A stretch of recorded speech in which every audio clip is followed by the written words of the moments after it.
muita alegria, muita satisfação que eu reapresento o pastor Fernando, porque já foi apresentado em outras ocasiões aqui, em que ele esteve nos abençoando com a palavra de Deus, né? E ele mais uma vez aceitou o convite para estar conosco. Certamente isso aí fez com que ele deixasse a sua igreja amanhã, à tarde, amanhã à noite, e para estar conosco. Sendo prejuízo para eles, é benefício para nós. Mas muito bem, ele está com a família e eu vou deixar que ele apresente a família, tá bom? Certo, pastor? Mas é uma satisfação realmente. O pastor Fernando, ele é pastor da Igreja Batista Adonai, lá em Osasco. Ele é também peão do seminário, Seminário Batista de São Paulo, e também trabalha com a Associação dos Conselheiros. Ele é novinho assim, né? Olhando para ele, novinho, um molequinho pequenininho, né? Mas ele tem bagagem, ele tem trabalho, ele faz muita coisa para o Senhor, né? Então é uma alegria muito grande para nós passar nesse momento a palavra para ele, para que ele traga o primeiro desafio para nós. Ele vai fazer isso hoje, amanhã à tarde e amanhã à noite, certo? O pastor Marcos, depois no encerramento, vai dar alguns detalhes aí. Mas antes dele assumir aqui a palavra, olhe no seu programa à tarde, a última folha aí, atrás. Tem uma folha em branco, não tem? Isso aí é para você anotar o sermão que o pastor vai fazer hoje. É para a gente não esquecer nunca. Tá certo? Então, esse espaço aí é com esse objetivo, tá certo? Muito bom.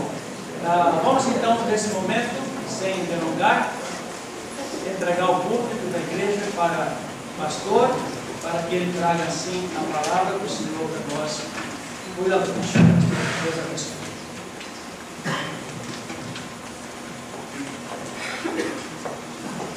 Boa noite a todos. Muito feliz em poder estar com vocês nesta noite, para fazer parte dessa celebração, desses 11 anos de aniversário dessa igreja. Fico realmente honrado pela oportunidade de poder estar aqui. Já estive aqui bem no início.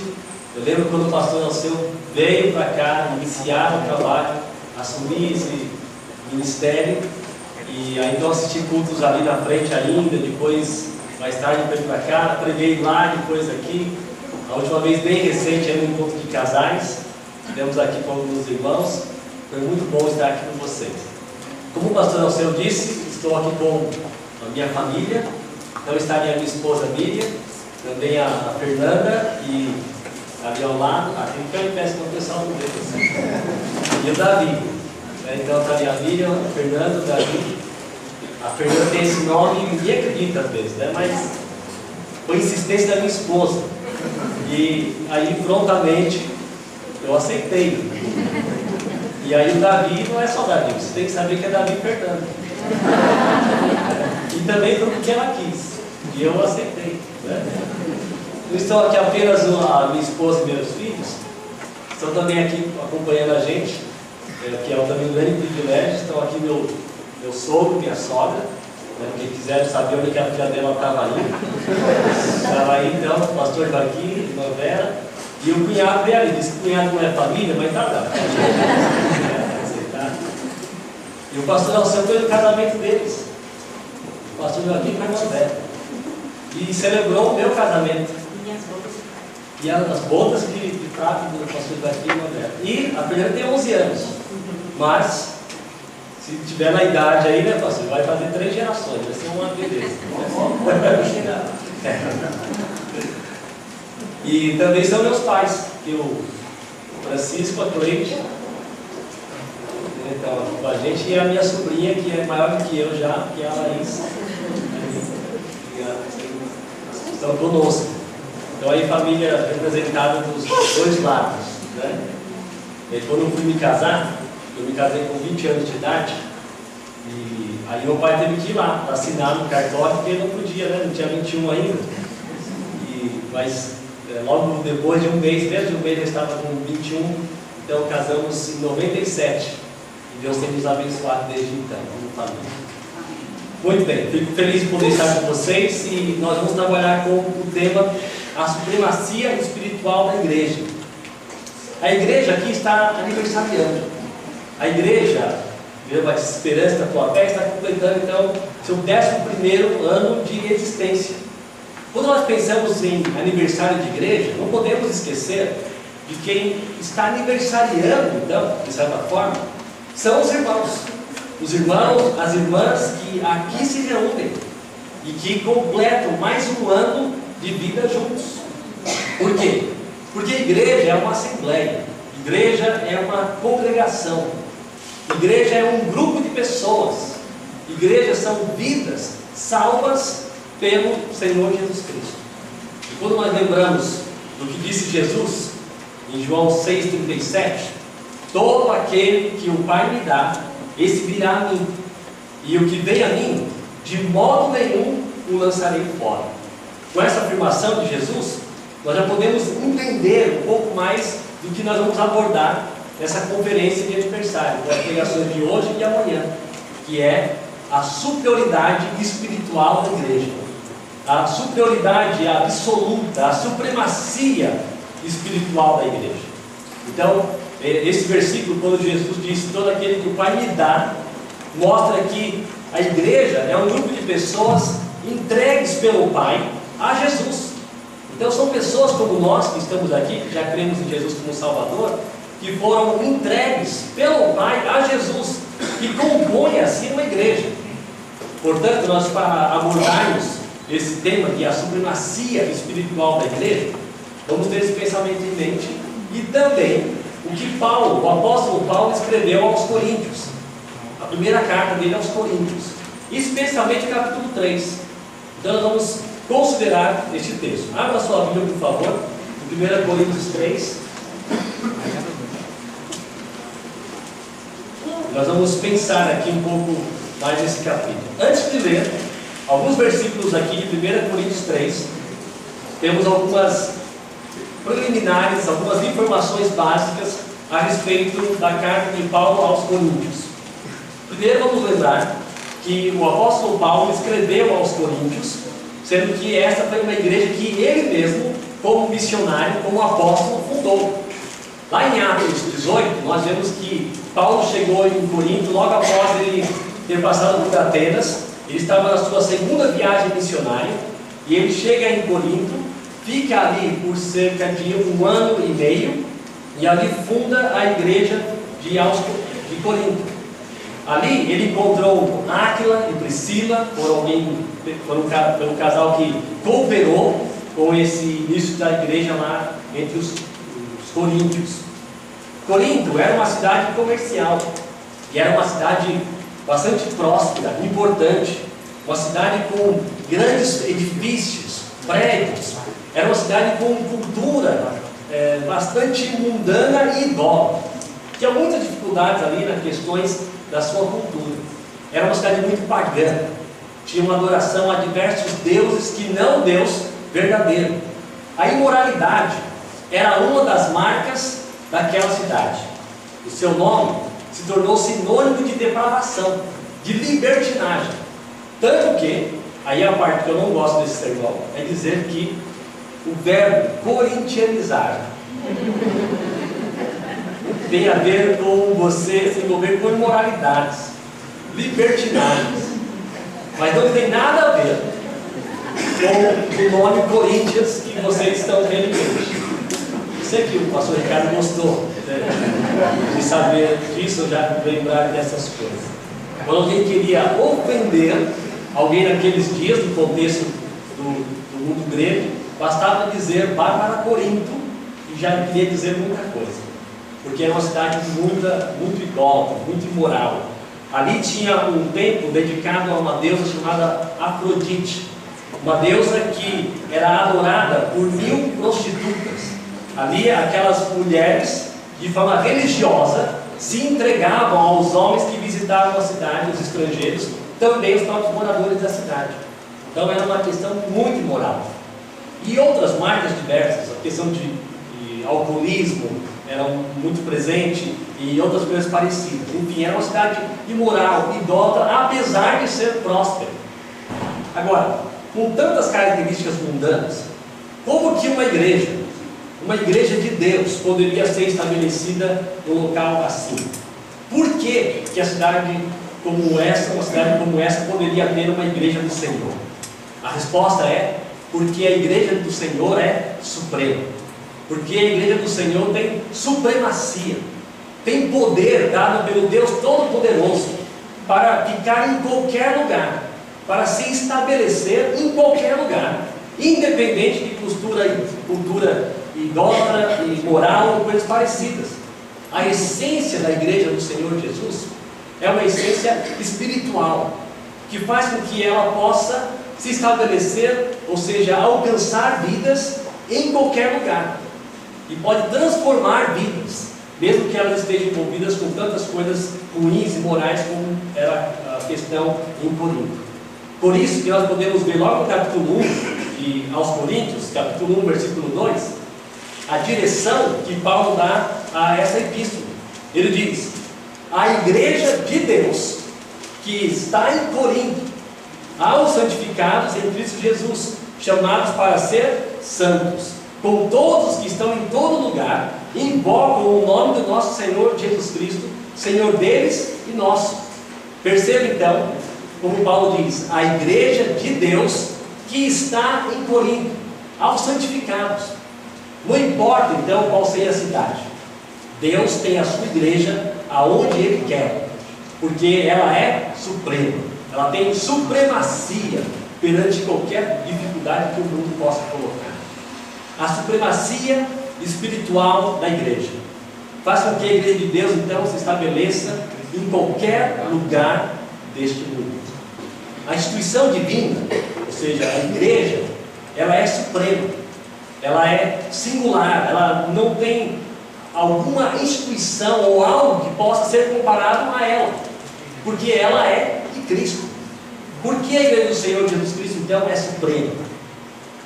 Vamos ver então nessa conferência, começando hoje e tendo amanhã à tarde e à noite, se o Senhor assim permitir, 3 aspectos da igreja que a tornam suprema, especial. E os 3 são aqueles que os irmãos já viram em alguns convites ou no banner aqui: a natureza do seu fundamento, ou seja, Cristo é o seu fundamento. A natureza da sua obra, que é eterna, e também a natureza da sua essência espiritual, habitada pelo Espírito Santo. Essas 3 razões, esses 3 aspectos fazem com que a igreja se torne, que ela seja suprema, espiritualmente acima de qualquer outra instituição que o homem possa imaginar. Então vamos pensar nessa noite, em primeiro lugar, na supremacia espiritual da igreja, considerando que a igreja é suprema por causa da sua natureza, a natureza do seu fundamento, melhor dizendo, que é Cristo. 1 Coríntios 3, de 9 a 11.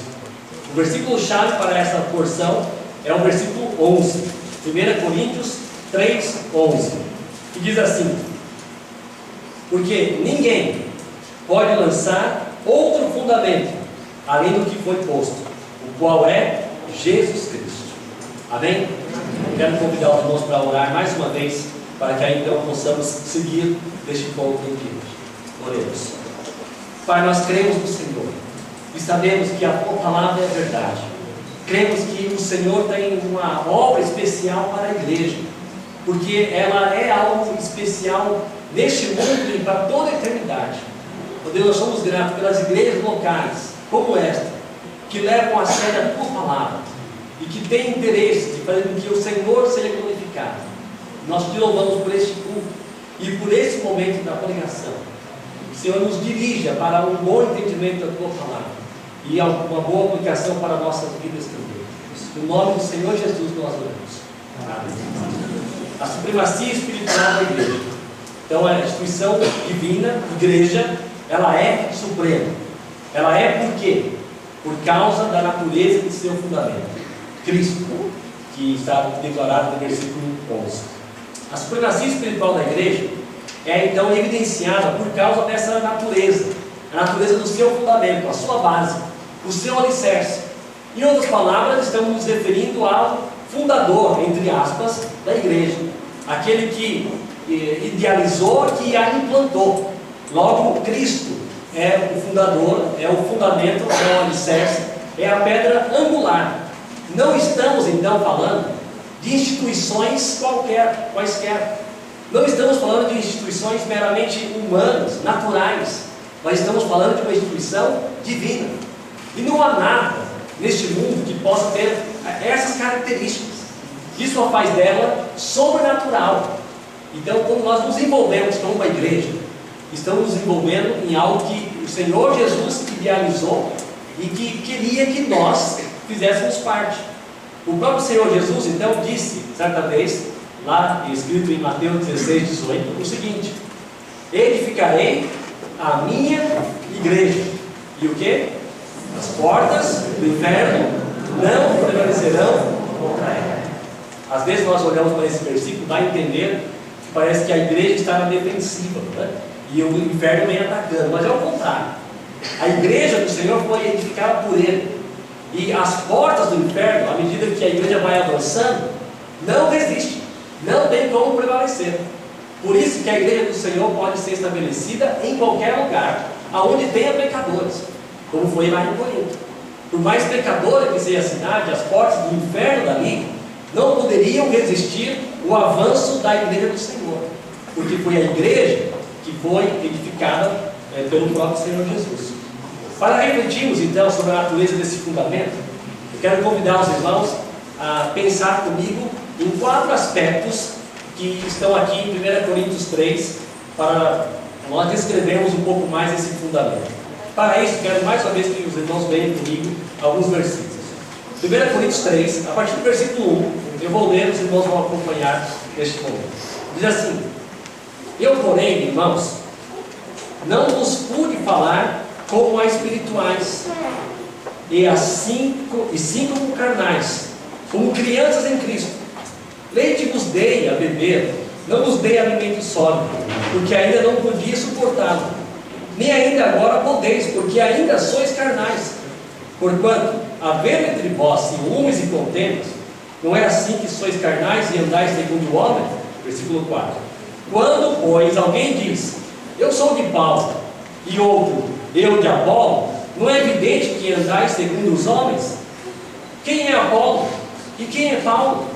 Servos por meio de quem crestes, e isto conforme o Senhor concedeu a cada um. Eu plantei, Apolo regou, mas o crescimento veio de Deus. De modo que nem o que planta é coisa alguma, nem o que rega, mas Deus que dá o crescimento.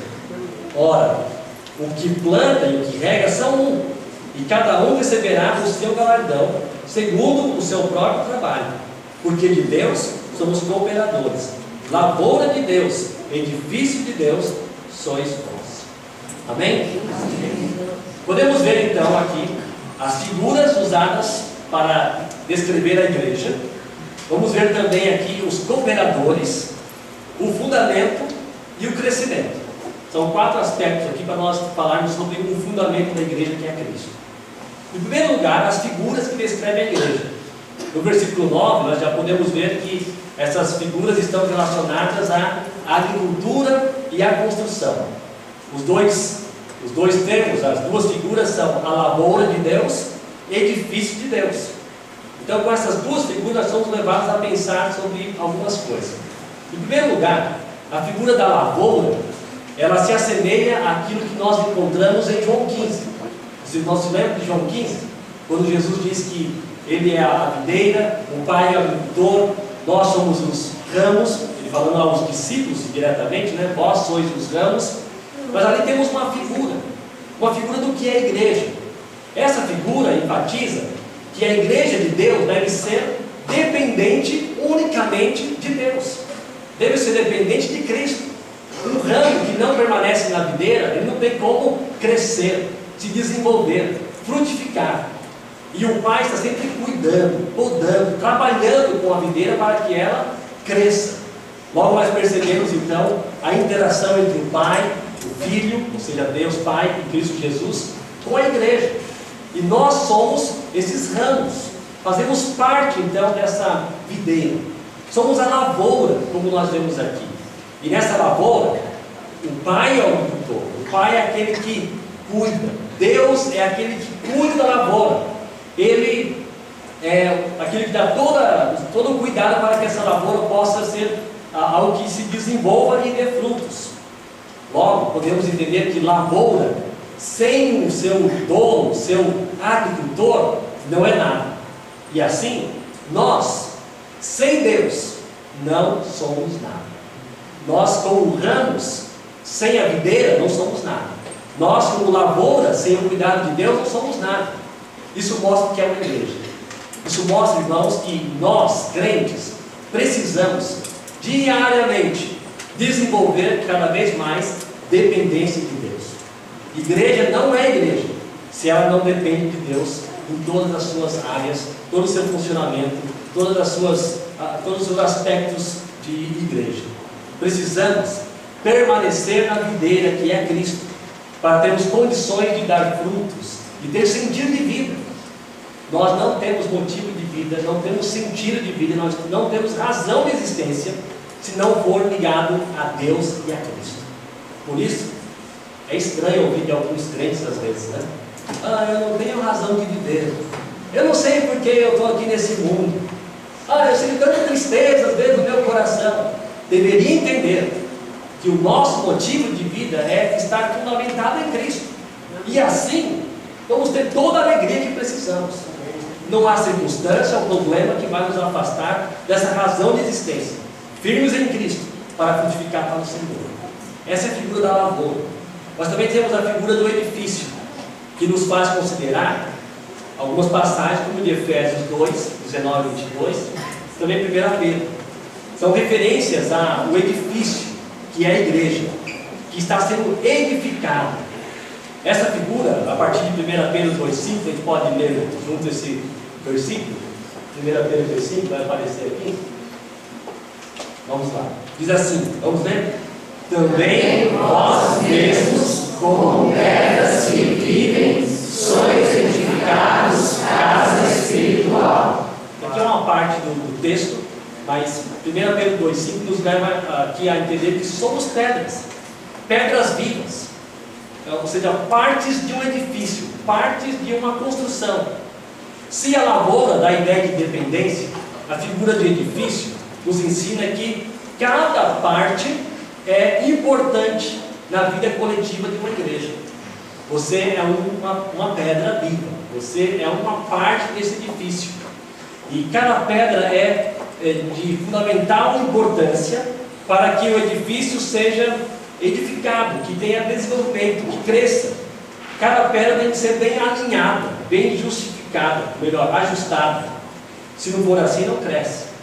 Agora, a base, o alicerce, deve ser único e sólido. Neste caso, é Cristo. Para aqueles irmãos que já participaram de construções, sabem muito bem, né, que não se constrói uma casa, um salão, um edifício, sem uma boa base, sem um bom fundamento, né, sapatos, pilares e coisas assim, porque aí você vai desenvolvendo. Nós temos no Brasil afora, em todas as cidades grandes principalmente, várias daquelas construções que começam sem base porque a pessoa não tinha dinheiro, né?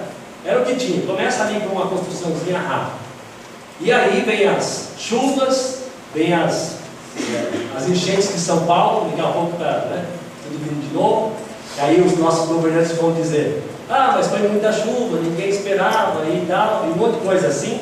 Mas também tem aquele pessoal que construiu suas casas em lugares errados, com bases não sólidas, e aí não subsistem e caem.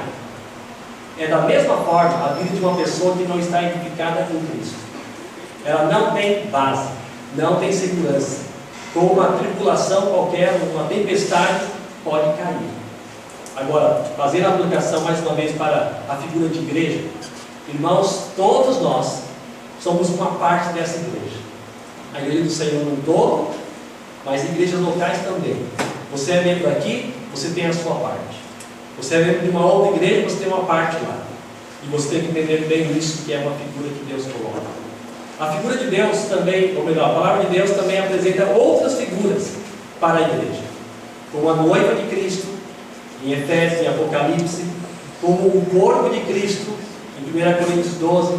Essas figuras também destacam a dependência e submissão da igreja para com Cristo. Mas não vamos ver agora essas passagens. Vamos pensar um pouco na expressão aqui, lavoura de Deus, edifício de Deus. Isso destaca que existe um dono, existe um proprietário, existe um senhor da igreja, da lavoura, do edifício. E quem é? Deus. De forma enfática, o texto coloca isso. Deus é o dono da lavoura. Ele então é o agricultor. Ele cuida, ele protege. Deus é o dono, o único proprietário do edifício, aonde os cooperadores apenas trabalham. Por isso, logo no início da carta, Paulo disse: a igreja de Deus que está em Corinto. Igreja de Deus que está em Corinto. E para a gente poder entender mais isso, quando Paulo escreve ou melhor, está discursando aos presbíteros de Éfeso, ali na sua despedida, depois de 3 anos com os Efésios, ele chama os presbíteros, e lá em Atos 20 nós temos um versículo que faz parte daquele discurso de despedida. Ele diz: atendei por vós e por todo o rebanho sobre o qual o Espírito Santo nos constituiu bispos, para pastoreardes o quê? A igreja de Deus. E agora tem uma descrição por que é de Deus, a qual ele comprou com o seu próprio sangue. Igreja não pertence a fundadores. Igreja não pertence a idealizadores daquele ministério. Igreja bíblica, igreja de acordo com os ensinos do Novo Testamento, são igrejas que têm um só dono, e esse dono é Deus. Logo, devemos entender que devemos servir unicamente a Deus. Nós não pertencemos a nós, não somos donos de nós. Deus é o dono de nossas vidas. Deus não é só dono de nossas vidas, mas dono de nossa vida coletiva, como igreja. E igreja deve servir unicamente a Deus.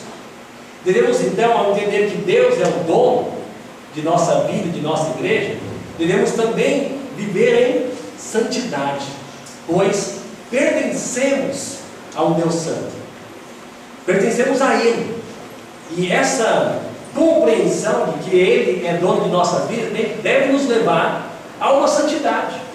Se Ele é meu dono, eu não posso viver no pecado, eu tenho que viver para Ele. Também esse pensamento tem que nos trazer conforto, porque nós pertencemos a Deus. Nós não estamos nesse mundo como órfãos, como Jesus disse lá em João: não vos deixarei órfãos. E naquela oração de João 17, Jesus também disse que ele estava orando ao Pai, dizendo que aonde ele estivesse, que os seus discípulos, a sua igreja, estivesse com ele também. Por quê? Porque ele guarda os seus, ele ora pelos seus. Ele disse: Pai, proteja-os, não tire-os do mundo, mas guarda-os. Igreja de Deus tem que ter esse conforto, que ela é guardada pelo Senhor. E nós, individualmente, pertencemos a Ele, e Ele nos guarda. Será que isso traz ânimo para a sua vida diariamente? Saber que é tão bom pertencer a Deus, nada deve nos tirar o ânimo de sermos alguém que, no texto aqui tão claramente, vocês são lavoura, vocês são edifício de Deus, e Ele cuida de nós. Amém? Devemos viver então para edificar aquilo que é de Deus e que não nos pertence, porque pertence a Deus, que é a igreja. Devemos edificar a igreja, fazendo com que essa verdade seja bem real. A composição dessas figuras, como diz o texto, sois vós. Note o seguinte: sois vós. Aqui temos um coletivo, um grupo. A igreja são os crentes, somos nós. Então, ninguém é lavoura sozinho, ninguém é edifício sozinho. Assim como uma planta frutífera não é uma lavoura, não é um pomar sozinho. Assim como um tijolo, um bloco não é edifício sozinho. Isso nos mostra que somos esse edifício, somos a lavoura e devemos viver de forma coletiva. Individualmente somos apenas parte da lavoura, parte do edifício. Isso nos leva a entender que devemos viver juntos, investir tempo para atividades em conjunto, investir tempo para prestação de contas mutuamente. Irmãos, tem muita gente achando que vida cristã é algo que dá para se levar individualmente, uma espiritualidade individualista, a ponto de achar que basta ligar o rádio, ouvir uns programas lá, que já tem uma devocional, que já tem uma espiritualidade, não precisa assim de igreja. Basta assistir uma das pregações televisivas, que você já tem então a sua adoração. Isso não é igreja. Não por televisão, nem por rádio, nem por internet. Igreja é isso aqui, é estar junto, é conviver um com o outro, e mais do que também assistir cultos juntos. Nós não podemos achar que igreja é simplesmente estarmos aos domingos juntos. Igreja envolve telefonemas durante a semana, envolve visitas, envolve interesse uns pelos outros, envolve oração uns pelos outros. Isto é viver coletivamente dentro do plano de Deus. Igreja, lavoura, edifício, todos cooperando uns com os outros e praticando os mandamentos recíprocos uns aos outros. Aconselhai com uns aos outros, edificai uns aos outros, instruir uns aos outros, e assim por diante. Então isso é igreja. Isso é saber o que é lavoura, o que é o edifício, não ter uma parte sozinha. Vamos pensar um pouco sobre cooperadores. Os cooperadores. Diz o versículo 6, 1 Coríntios 3, versículo 6. Eu plantei, Apolo regou, mas o crescimento veio de Deus. Temos uma diversidade. Igreja, ela é diversificada. E graças a Deus por isso, né? Imagine se pudesse existir uma igreja, todo mundo igual a você. Como essa igreja seria? Ou se essa igreja fosse toda igual a mim, como ela seria? Como seria a igreja segundo o seu estilo? Seria uma igreja que só teria culto pela manhã? Ou seria uma igreja que só teria culto à noite? Ou não teria nem culto, né? Dependendo de alguns. Ou não teria pregação, só teria música. Mas a diversidade faz com que a igreja seja bela. E a sua beleza individual. Mas também nas áreas de ministério. Um faz uma coisa, o outro faz outra. E aqui Paulo diz que ele plantou e Apolo regou. Podemos perceber então que cada um faz uma parte. No versículo 10 podemos ver o seguinte: segundo a graça de Deus que me foi dada, lancei o fundamento como prudente construtor, e outro edifica sobre ele, porém cada um veja como edifica. Então um planta, um rega. Aqui Paulo lançou o fundamento, o outro edifica sobre o fundamento, e assim todos vão trabalhando. Igreja é lugar para cooperadores. Igreja é lugar para pessoas que trabalham. Todos devem trabalhar. Você pode plantar, talvez você regue, talvez você faça uma outra função qualquer, mas aqui é usando a figura da lavoura. Mas qualquer ministério é importante para que a igreja seja edificada. Então, igreja é local para trabalho. Eu pensei que igreja era só para assistir cultos. Não é. É mais. Agora, não pense em trabalho apenas nos cargos administrativos. Alguém pode pensar, mas eu não fui eleito na Assembleia, então eu não tenho o que fazer. Todas as igrejas têm ministérios, independente dos cargos eleitos em Assembleia. Basta você querer trabalhar. Tem muita função para se fazer. Você pode se oferecer para ajudar o ministério, você pode desenvolver ministérios partindo de você e integrar mais a sua própria vida com outros irmãos. Eu nunca ouvi de uma igreja que teve que aprovar em assembleia o cargo daquele que vai ser o orador, né? Aquele que vai orar pelos irmãos da igreja. Já pensou? Não, irmãos, vamos eleger alguém para ficar orando pelos demais irmãos. Não precisa. Você deve orar. Então você deve estar trabalhando, se você ora por sua igreja continuamente, e outras funções diversas. Isso nos faz pensar na diversidade dos cooperadores. Agora, temos que também considerar a unidade. Veja o que diz o versículo 8. Ora, o que planta e o que rega são um. Os crentes são instrumentos humanos que Deus usa para gerar salvação e edificação em favor do povo. Os crentes devem se disponibilizar. O Senhor os usa, e assim vai fazendo com que a igreja desenvolva os seus ministérios. Por isso eles devem trabalhar juntos, em harmonia, e jamais em competição. Igreja é local de trabalho, como nós falamos, mas não é local para competições. Todos devem fazer, visando fazer o seu melhor para Deus, e assim são um. Não importa se as atividades são diferentes, mas devem visar a edificação da igreja e a glória de Deus. Eles são igualmente considerados e também recompensados pela disposição deles de serem usados por Deus. Porém, toda a glória deve ser dada unicamente a Deus. Por isso, temos que considerar o aspecto de dependência. Veja o versículo 9 mais uma vez. Porque de Deus somos o quê? Cooperadores. Nós não somos os gerentes sobre Deus, somos os donos da obra que é de Deus, somos cooperadores.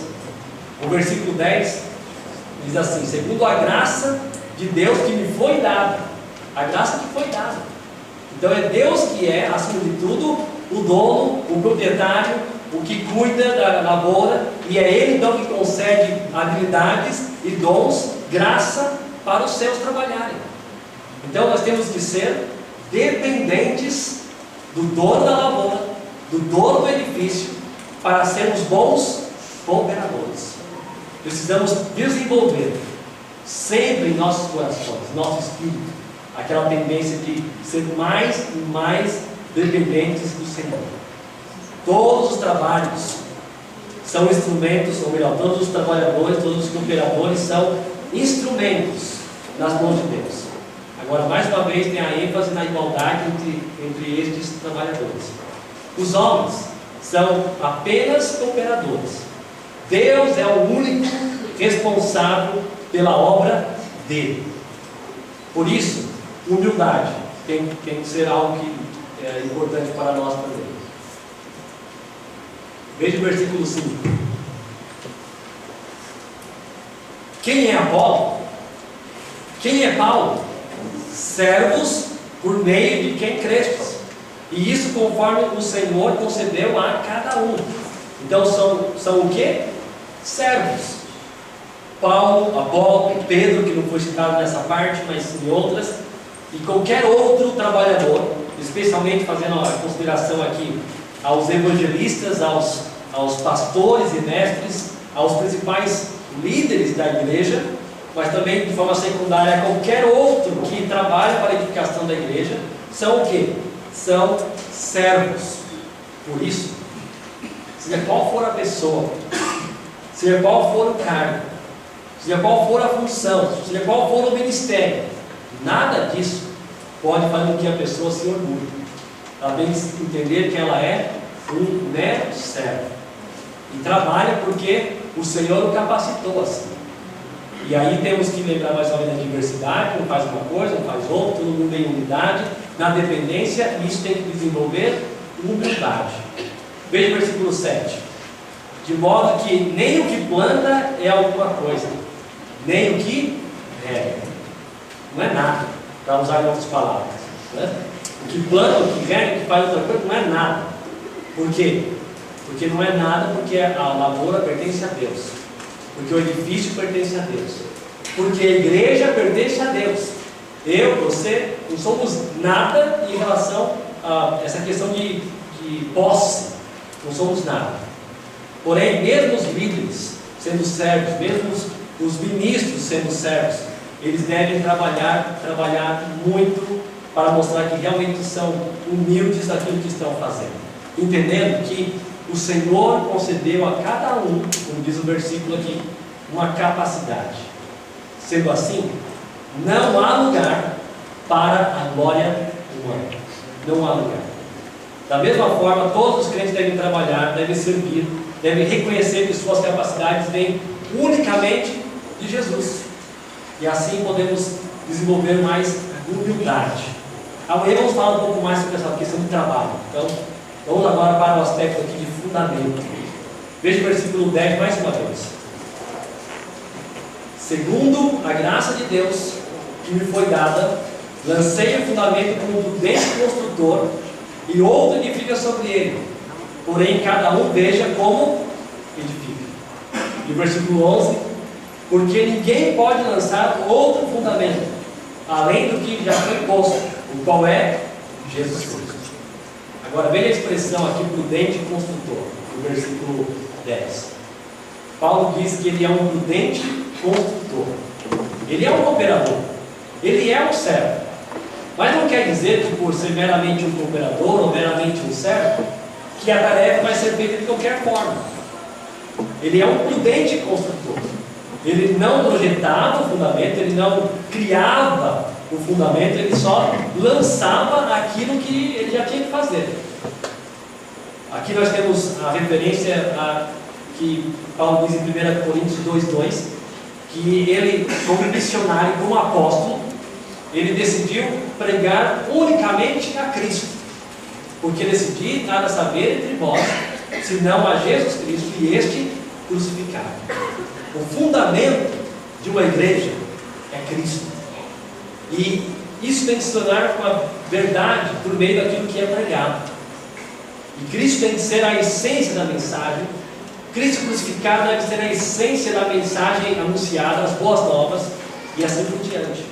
Efésios 2,20 também diz: edificados sobre o fundamento dos apóstolos e profetas, sendo ele mesmo Cristo Jesus, a pedra angular. Enfim, a supremacia espiritual da igreja, ela é evidenciada pela natureza do seu fundamento, que é Cristo. A igreja, de forma geral e ampla, então, não é uma instituição humana. Não foi fundada por um mero ser humano.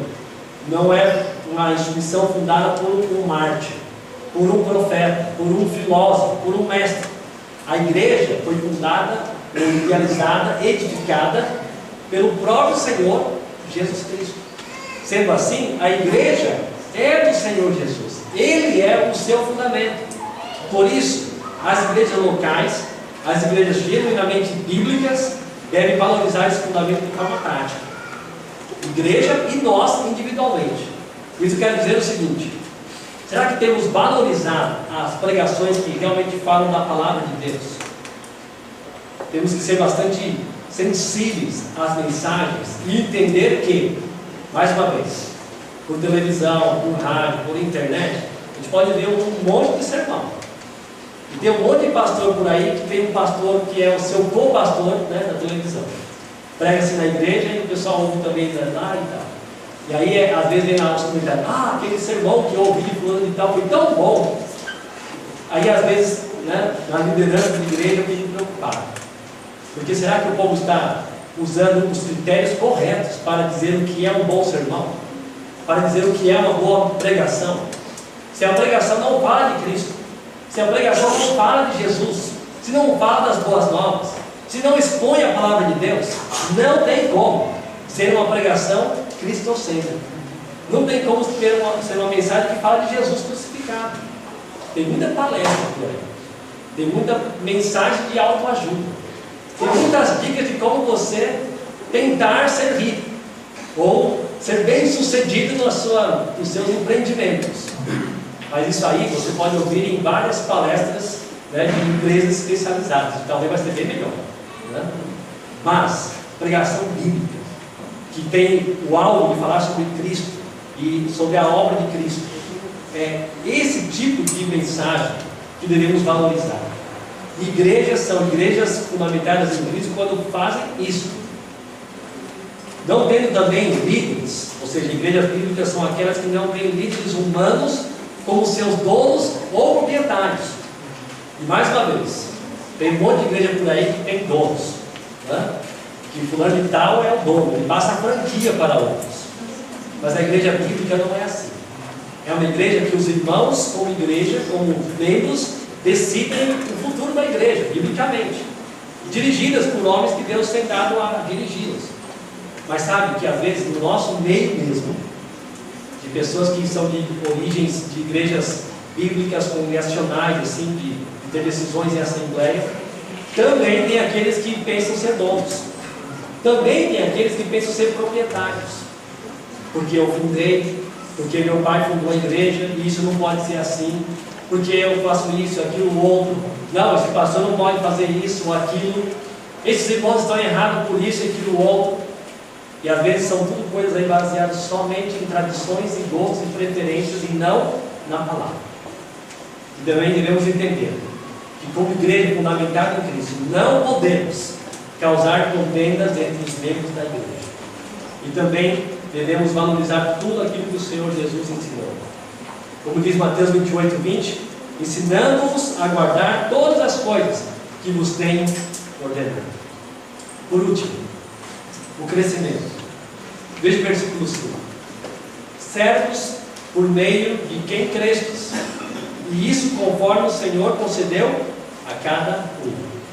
Uma parte do versículo 6, o crescimento veio de Deus. Uma parte do versículo 7, Deus dá o crescimento.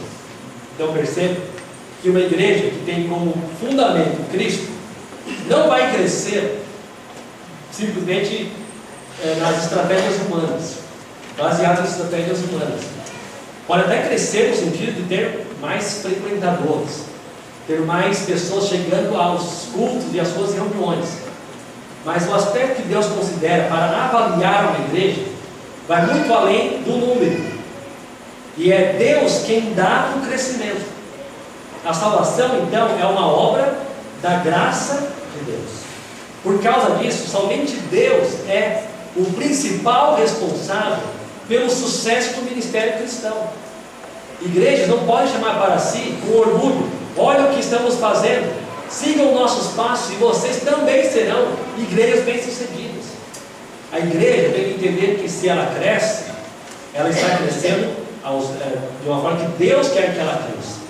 Se ela não está crescendo tão rapidamente em número, não quer dizer que Deus também não esteja trabalhando no crescimento orgânico, no crescimento da qualidade interna, e assim Deus vai fazendo a sua obra.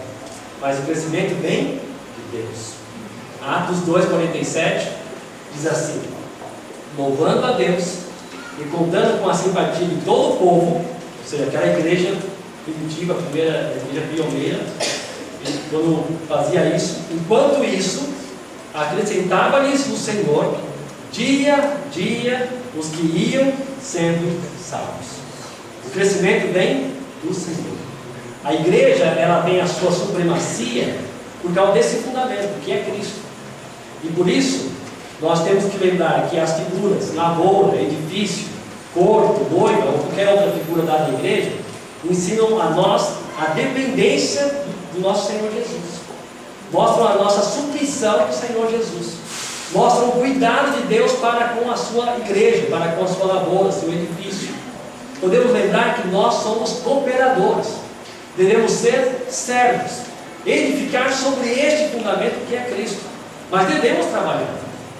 E também devemos lembrar e levar em conta que Cristo deve ser realmente o fundamento. Tudo numa igreja deve ser dirigida para a glória de Cristo e por meio daquilo que Ele quer que nós façamos. E assim haverá o crescimento conforme Deus deseja. Podemos afirmar então que a supremacia espiritual da igreja é evidenciada pela natureza do seu fundamento, que é o próprio Senhor Jesus Cristo. A igreja não é de Paulo, de Apolo, de Pedro, assim como também não é do pastor, dos pastores, da diretoria, da associação. A igreja é do Senhor Jesus Cristo.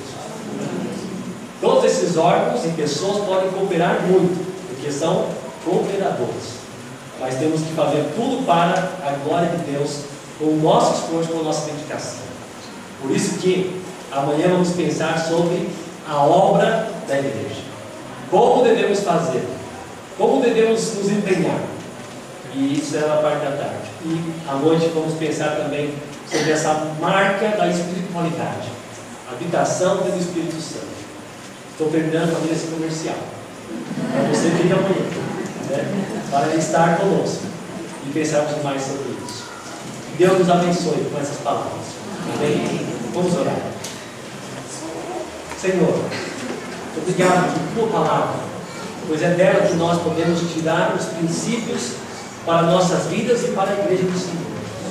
Ó Deus, então que o Senhor seja glorificado por meio dela e que possamos, ó Pai, entender cada vez mais que é muito importante considerarmos o Senhor Jesus como fundamento, a base, o alicerce de nossas vidas, para assim nós nos sentirmos cuidados pelo Senhor, tendo conforto então, mas também desafiados para um bom trabalho. Ó Deus, glorificado seja o teu nome e também que essa igreja continue crescendo para a tua glória, pois sabemos que é do Senhor que vem o crescimento. Obrigado pelo que o Senhor nos ensina e nos ensinou por meio dessa palavra, e que sejamos bons servos do Senhor também para a tua glória. Em nome do Senhor Jesus. Amém.